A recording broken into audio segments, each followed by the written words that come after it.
Shalom, shalom, people of God. We are still on our series, The Shunammite Woman.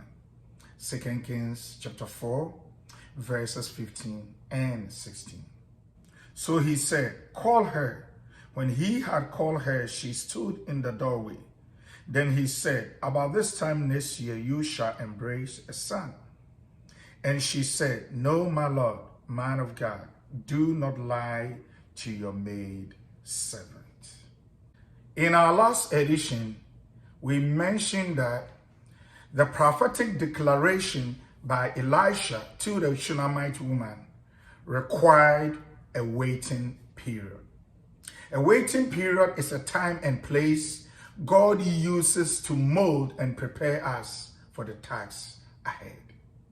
In today's edition, we will learn that the prophecy the Shunammite woman received demands a process before it can be fulfilled. It is not an instant or immediate miracle that could happen within a snap of a finger. Rather, it would take a process for the fulfillment of the prophecy.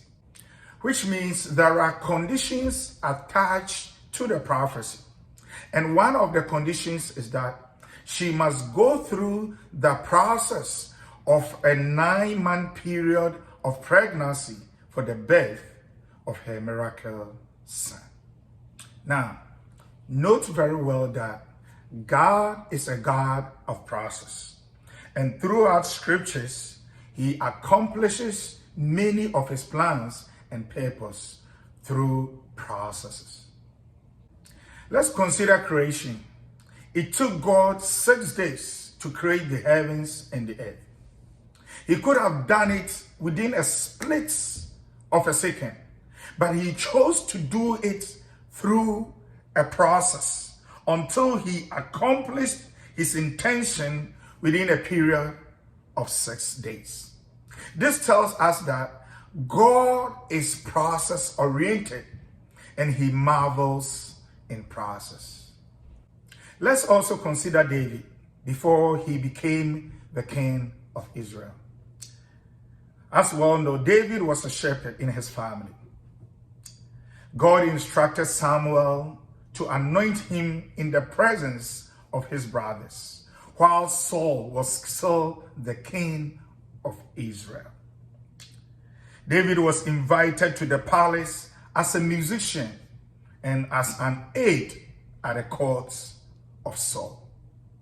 Later, David became Saul's armor bearer.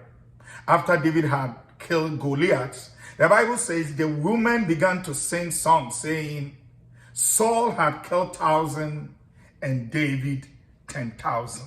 Since then, Saul began to persecute David's life. But the Bible says David spared Saul's life. Later, David became the king of Judah before he was enthroned as a king of Israel. People of God, we all know that going through a process is very difficult and challenging. And many people don't want to go to that route. But the fact of the matter is, going through a process is vital and crucial to the success of whatever we are doing. Whether it is starting a business or looking for a promotion at work or fulfillment of any prophecy concerning your life. Because going through a process brings change, development, and maturity. I hope you've been blessed by today's edition. Stay blessed and be a blessing.